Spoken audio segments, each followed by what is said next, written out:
네, 얼마 전 서울 신림동에서 귀갓길 여성을 뒤따라와 집안에 침입하려 했던 남성이 구속되는 일이 있었습니다. 그런데 이와 비슷한 여성들의 피해 사회가 본물처럼 터져나오면서 이 세계에 자랑할 정도로 안전한다는 대한민국의 치안 수준, 여성에게만큼은 예외라는 아픈 지적이 나오고 있는데요. 이번에는 광주에서 비슷한 일이 발생했습니다.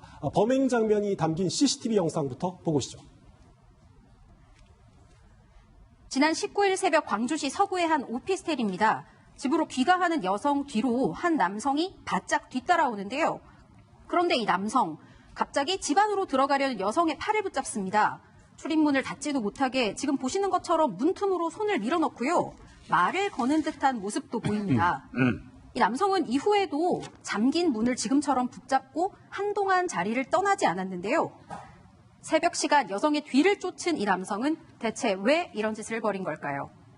네, 결국 뭐 여성의 집에 들어가는 데는 실패는 했어요. 그런데 제가 영상을 보니까 저 남성이 여성을 뒤따라가는 모습이 너무 자연스러워서 두 사람이 아는 사람이 아닌가 이런 생각까지 들 정도였는데, 김 의원님, 그런데 두 사람은 일면식도 없다면서요? 맞습니다. 일면식도 없는 사이고요. 이 문제는 이제 이거였어요. 이 여성분이 아마 이 건물, 그러니까 본인의 주거지 앞에서 약간 이제 음주가 좀 술이 좀 취했었던 것 같아요. 네. 그래서 좀 앉아서 쉬고 있는데 그거를 멀리에서 이 남성이 지켜본 겁니다.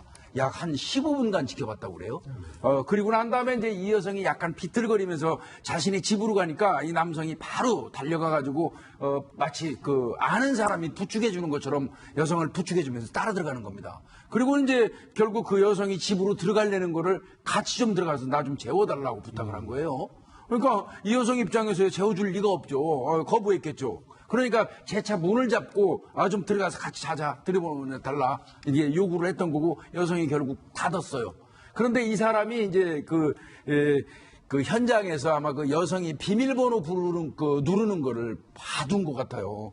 그건 이제 조금 있다가 뭐 설명이 되겠지만, 여하간 두 사람은 전혀 관련이 없는 사람입니다. 네. 단순하게 들어가려고 이제 말로만 부탁을 한 게 아니라 문을 닫고 있는 여성이 문을 제대로 닫지 못하게 문틈으로 손을 집어넣는 모습이 보였어요. 이 침입에 한번 실패한 뒤에도 한동안 이제 문 앞을 맴돌면서 떠나지 않는, 포기하지 않는 모습을 보였습니다. 초인 정도 눌렀다고 하는데 왜 눌렀다는 얘기가 있나요? 뭐 할 수 있는 건 다 해본 거죠. 뭐 얘기했듯이 15분 동안을 지켜봤다 그랬잖아요. 그럼 그거는 15분이라는 시간이 굉장히 긴 시간이거든요. 계속해서 동태를 살피다가 따라간 것이거든요. 그래서 문틈으로 손을 넣어서 들어가 보려고 하고, 또 그것이 여의치 못하자 다시 또 배회를 하다가 떠났다가 다시 와가지고 또 초인종을 눌러보잖아요. 그거는 이제 또 동태를 살피고서 다시 자는지 안 자는지 뭐 이런 것들을 알아본다든지 그러려는 것을 보여지고, 어쨌든 이 사람은 아무래도 계속해서 포기를 하지 않고 끝까지 한번 이 여성에게 접근해 보려고 했던 것으로 보여지고,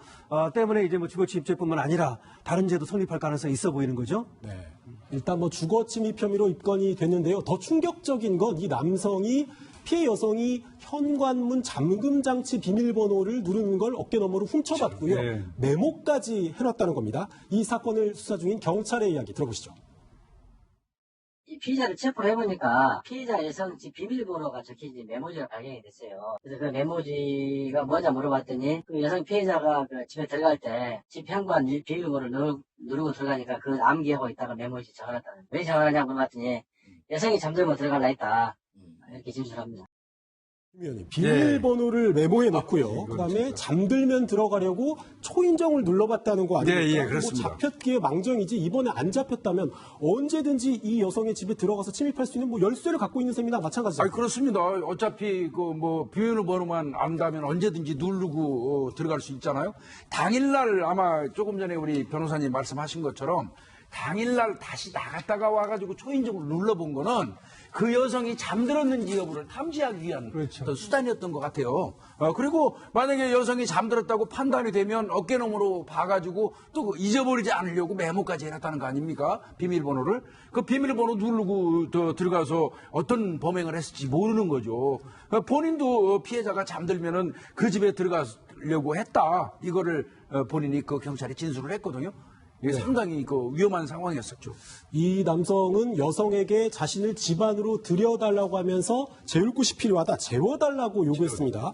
김명희 팀장님, 이 말이 단순하게 그냥 잠잘 곳이 없다 이런 의미는 아닌 것 같은데요. 그렇습니다. 보면은 잠을 자려면 잘 때가 많거든요. 근데 술 취한 여성을 따라가서 들어가려고 그러고 다시 또 표정을 눌렀다. 이거는 잠을 재워달라. 이 뜻은 사실은 성관계를 의미한 거기 때문에 진술도 그랬습니다. 자기가 처음에는 이제 재워달라고 했지만은 조사해 보니까는 성관계도 하려고 그랬다. 그러니까 그 당시에 폭행 협박은 좀 약했다 하더라도 여자 혼자 있는데 강제로 들어가게 되면은 성폭행도 벌어질 상황이었거든요. 그러니까 재워달라는 뜻은 단순히 집에 들어가는 게 아니고 성관계를 암시했다고 보시면 됩니다. 경찰이 이 남성에게 현재까지 적용한 혐의는 주거 침입 혐의입니다. 그런데 김 팀장님 말씀해 주신 것처럼 본인 입으로 재워달라는 의미가 성관계의 의미가 담겨 있었다고 하면 신림동 사건 때처럼 이 주거 침입 성폭행 미수 혐의 적용할 수 있는 거 아닌가요? 뭐 수사기관이 더 추가로 입증해야 될 내용이 있나요? 경찰은 이제 일단 주거침입죄로 이제 입건을 했고요. 그 다음에 주거침입 강간미수 혐의, 그 신림동처럼 말이죠. 그런 것들을 검토해 보겠다는 것인데요. 물론 주거침입한 자가 강간의 실행에 착수하면 그것이 이제 주거침입 강간 미수가 됩니다. 지금 이제 성공 못했으니까요. 근데 이제 실행에 착수라고 하는 것이 폭행 협박이 있어야 되는데요. 초인종 눌러봤다든지 내지는 들어가려고 했다든지 문 잡은 거 뭐 이런 것들을 과연 그렇게 볼 수 있는지는 좀 더 따져봐야 됩니다. 근데 사실은 이때의 폭행 협박이라고 하는 것은 협의의 폭행 협박을 말하는 것이기 때문에 신체에 대한 그런 것이 없었거든요. 그래서 쉽지는 좀 않을 겁니다. 네.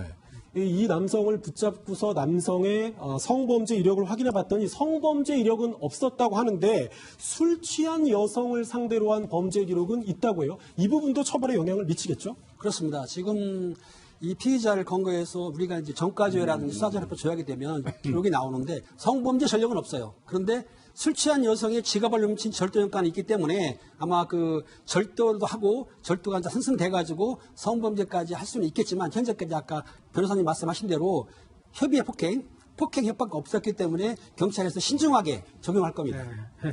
권설 기자, 지금까지는 광주에서 있었던 일을 얘기를 했는데 나흘 전에 서울 강남에서는 여성을 강제로 건물로 끌고 들어가서 성추행을 하려고 하다가 적발이 되니까 도망간 남성이 있었다면서요.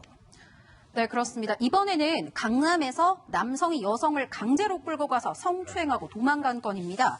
사건이 발생한 건 지난 20일 새벽 1시 반입니다. 강남구 논현동에서 귀가 중이던 여성의 손목을 한 남성이 갑자기 덥석 낚아챕니다. 빌라 건물 안으로 들어가서 여성을 끌고 들어가서 또 강제 추행까지도 했는데요. 이 남성, 여성이 소리를 지르자 머리채를 붙잡았고요. 강한 저항이 이어지자 결국 도망치고 말았습니다. 소리를 지르고 강하게 저항을 하니까 이제 겁을 먹고 도망친 것 같은데 문제는 아직까지도 이 남성은 검거가 되지 않은 상황이라고 합니다. 강 변호사님, 현장에 남아있는 단서 같은 게 있나요? 글쎄 말입니다. 사실은 이 사건이 이제 바로 그렇게 지금 여성이 머리채를 잡고서 또 이렇게 저항을 하는 바람에 위기를 모면했습니다. 그랬는데 이 머리카락 같은 것이 금방 채집이 안 됐어요. 근데 나중에 이제 채집을 좀 했고요. 그다음에 CCTV가 이제 포착이 됐죠. 사실은 이것이 근데 나중에 이 피해자가 얘기하고 나서야 뒤늦게 좀 이걸 CCTV 확보라든가 그다음에 머리카락에 확보가 됐다 그래가지고 좀 문제가 됐습니다만은 그래서 어쨌든 특정은 아직 안 됐습니다만은 머리카락을 확보했고 CCTV가 있기 때문에 이 사람을 이제 특정하려고 노력하고 있습니다. 특정만 된다면 이제 체포할 수 있을 건데 하여튼 특정을 위해서 좀 노력을 해야 될 것 같습니다. 네.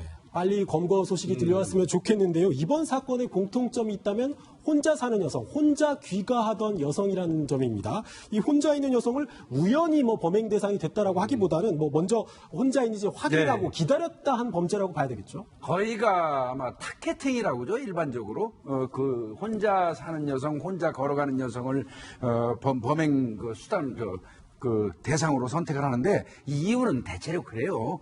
아무래도 그 성인의 남성이나 다른 사람보다는 그 여성들이 혼자 있는 여성이 범행을 하기에 용이하지 않겠습니까? 범인의 입장에서는. 그리고 이제 제가 그 일선에서 실무하는 과정에서 이들을 상대로 해서 물어보면 꼭 하는 말이 있어요. 범행, 특히 혼자 있는 여성들을 범행하는 사람들 같은 경우에는 성범죄 같은 경우는 위협이나 협박으로 범행 무마가 충분히 가능하다고 생각하는 거예요. 성범죄 직후에. 네, 그런 착각들을 많이 하더라고요. 네, 여성은 대한민국의 절반입니다. 그 절반이 공포와 불안 속에서 떨면서 살아가고 있다면 이 국가가 제 역할을 다하고 있다 이렇게 말할 수 있을까요? 여성이 체감할 수 있는 치안 대책이 시급해 보입니다.